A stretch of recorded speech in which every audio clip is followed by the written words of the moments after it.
So, welcome to season 2, episode 22. My name's Cort 20. Welcome to my webcast. This is a continuation of last week's boundary. This is going to be just one video, but the episodes are combined. When I show you what's behind me, it's going to look kind of strange. This is from the Arbinger Institute. They are a highly intelligent group that has written a lot of books, leadership and self-deception, among many others. And I think that they absolutely nail it. I'm a big fan of theirs.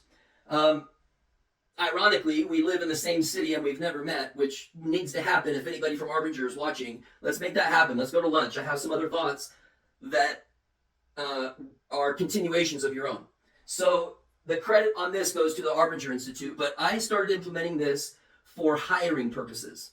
So being in business for myself, hiring other people to come on board, I'm extremely stingy about those that I work with. I'm looking for specific traits, okay?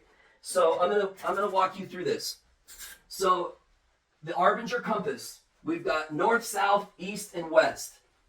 Okay, on the north siders, they have high amounts of skill and they have high amounts of care, meaning they're vested in your mission. So they're highly skilled and they care a ton about succeeding. On the south side, you've got low skill and low care. These are people that are just hard to be around. It's hard to even work in the same office with them because they're just miserable people. They're like Debbie Downer 24/7.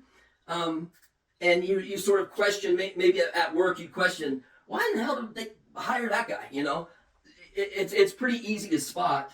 They're just interested in what's in it for them, and they're not interested in helping reach company goals and stuff like that. On the east side, it starts to get interesting because you've got people with high amounts of skill, but low amounts of care.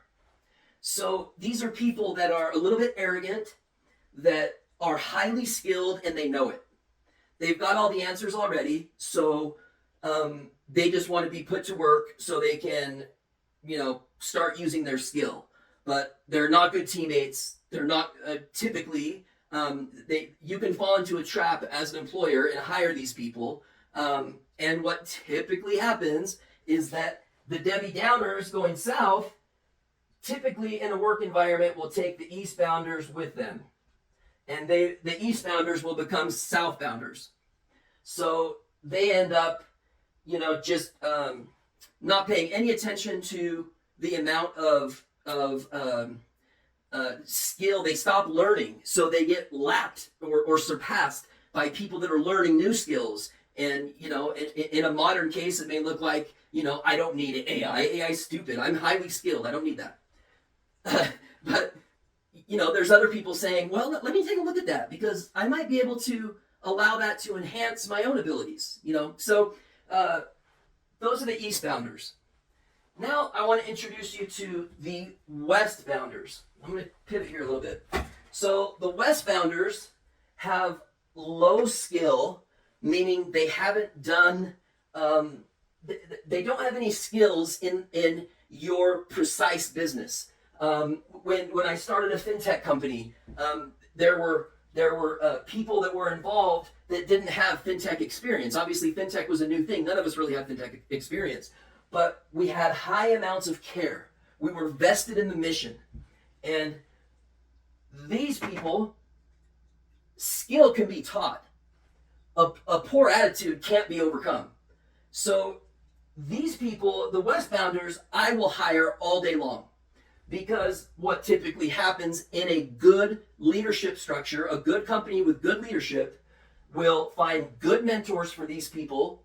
They'll teach them the skills that they need to learn, and they naturally gravitate up or toward the northbound section.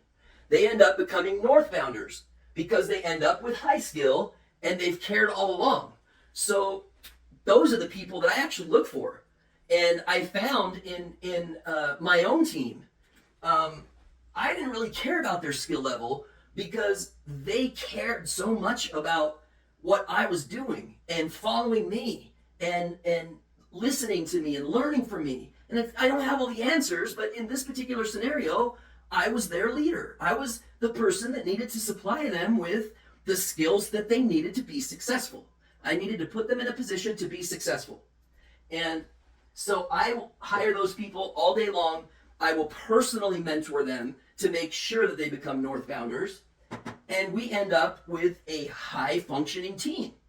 A team that frankly can take on a workload of, what two people could do in a day. One person can do in a day on our team. We play to each other's strengths and we set everybody up for success. We don't bring anybody on that's not a good fit. If you don't give a damn about what we're doing, but you've got all the experience and skill in the world, I'm not going to give you the time of day, because positivity and learning and improvement are my tier 1 values, right? So I end up inviting the people that I hire and mentor, I end up inviting them into my inner circle. From there, I assess how closely our values align. And in my current team, our values align perfectly. They dovetail in and merge just beautifully. And my team means more to me, and I think about my team probably in my kids I think about more, and then my team. My team is everything to me. I think about their kids. I think about the making sure that they've got what they need to be successful, making sure they're getting a paycheck so they can put food on the table, making sure that they're continue to be vested in the mission. And it's a team of Northbounders in our new business, our new AI software. We have a very close team, and we expect honesty at all levels. We never make honesty a punishment. We listen to them. They have a voice with us. We listen to their feedback, and we implement not all of their feedback, but some of it, because it's really good. They come up with ideas that I, lack the capability to come up with on my own, because they see life a little bit differently, and I value their opinion. And thus, I spend a lot of time with them. When I travel to go see them, I don't stay in a hotel. I stay with them and their families. It probably drives their wives nuts, but I have nothing to hide. I'm authentic to them. They're authentic to me. They get to see me grouchy first thing in the morning, like, leave me alone for a little bit. They get to see my flaws as their leader. They get to know the guy that they're fighting for, the guy that they're in the trenches with, right? So, although I use this for hiring people, there's a big boundary component to this that can be learned if you look for it. There's also a big personality sort of assessment. And so during interviews, I ask them questions that are in line with this. I ask them what their values are. If they don't know what their values are, sorry. But, if you're one of the few that actually did the assignment and 2 weeks ago and listed your values, you have gained more self-awareness and more emotional intelligence than most people do in a year. Most people don't take the time to sit down and list their values. And if they were smart, if they wanted to be more valuable in the marketplace, they would do that, because AI can pretty much do everything else. So emotional intelligence, now, just since I started talking about it, like last year, it's become, 1,000 times more important than it was even a year ago with the advances in technology. We have to adapt. We have to constantly be learning and improving. If we don't adapt, we die, right? So as business leaders, we have to adapt. As people, we have to adapt. As fathers and mothers, we have to adapt. As grandparents, we have to adapt. As friends, we have to adapt. But the key to getting to happiness and wealth is keeping people around you that you share the most value with. You guys share the same value system. Whether it's employees, whether it's maybe extended family, whether it's just friends from the gym or friends from your church, or all of the above. You start when you don't align values, then things like resentment start to creep in. Things like not meeting expectations start to fill in. Um, it can slowly and subtly bring in toxicity to your world, and you don't want that. You want a world that's happy, that's peaceful, that you feel good about, that you lay your head down at night knowing that you gave the world a little bit more than you took from the world. And if you wrong somebody or you piss somebody off that day, shoot them a text or give them a call before you go to bed and make it right. Don't let those things fester. It'll just eat you up inside, and resentments are like drinking poison and expect you don't want resentments. So, guys, I've talked long enough. I am supremely grateful that you're watching, if you're still watching at all. I hope that you are. I obviously put in a lot of work to these videos. I prepare a lot. I write on the whiteboard backwards so that it comes across clear to you. And I think about you guys. I ask for guidance for these videos. I want to be one of the few that brings value and teaches something, because it gives my past suffering purpose. And helping people, helping another human being, building leaders is the best thing in the world for me. I don't give a damn about money, believe it or not. I couldn't care less. I care about people. I care about building leaders. And that's what I do.